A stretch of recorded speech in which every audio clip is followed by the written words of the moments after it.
Dividing the map marking into two parts. This is what is called chorosematic map.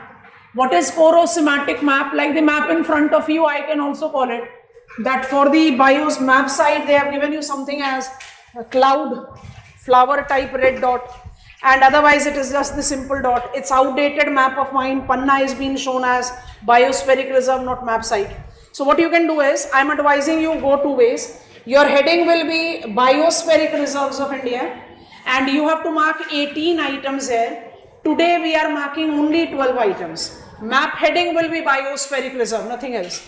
Which 12 items we are marking today? Say I have used red dot to mark MAB sites. Getting it? This is called chorosematic maps, symbols. You can use a triangle, you can use a circle, your choice. And I'll be using black dot to mark other biospheric reserves which are not there in map site. Comfortable? So choice is yours, your choice of symbol. You take a circle, you take a triangle, you take a square, your choice. Map heading will be biospheric reserve. Only 12 items will be marked today. Don't mark Dihang, Divang, etc. We'll be marking that tomorrow. Kanchenjunga, Nanda Devi, Nokrek, Sundarbans, Simlipal, Panna, Amarkanta Kachna Kumar, Panchmadi. And then I go south. It is Great Nicobar, it is Nilgiris, it is Gulf of Mannar, and it is Agastya Malai. You have your school atlas which is also giving you protected areas, but we have to mark it to remember it. 12 names done. We'll be adding the left out 6 names to make it complete as 18.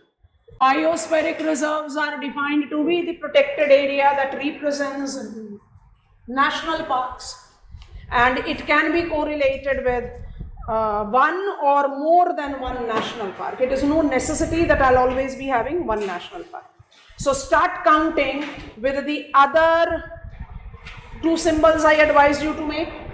Our map heading is biospheric reserve. We have marked 12 map sites which are biospheric reserves of the country. Now we are marking the other. So number 12 for us, cold desert. Number 13, 12 we have marked. Number 13. Okay, after this, I'm moving with another part. So I'm going to northeast. You know that Kanchenjunga and Nokrek are map site. So now concentrate and see on. It's Manas, it is Dibru, Saikhowa, both of them are in Assam. And it is Dihang, Dibang, that is in Arunachal Pradesh. I don't think Dihang, Dibang and Manas any case is a difficult task for us to. Dibru, Saikhowa. I'll just do that one, mark up these items. Marked?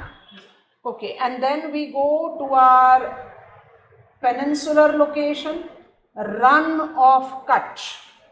Even if I don't zoom it up, you know Run of Kutch is to be marked. Which are the biospheric reserves that are not listed in MAB list so far? South, Seshachalam, Northwest, Kutch, Nadan, cold desert, and maximum is in northeast. Which are they? Manas, Dibru, Saikhowa, Dihang, Dibang. Our biospheric list is done. Second point of Ministry of Mines. Kindly give me. You are looking in for non-metallic mineral resources, and after that the functional domain. Quickly give me, go ahead, Pon. The functional domain. I asked you to write in the functional domain of this ministry, public sector players have sustained their prominence in exploration and exploitation. In exploration and exploitation of mineral resources since independence. Why this point was written? Because we wanted to talk about National Mineral Exploration Policy 2016, which highlights the dominance of, encouragement of private funds. So as we have marked the biospheric reserves and map sites, you need to just remind yourself that the 18 biospheric reserves is having all possibilities of increasing the number as and how the nodal ministry decides it.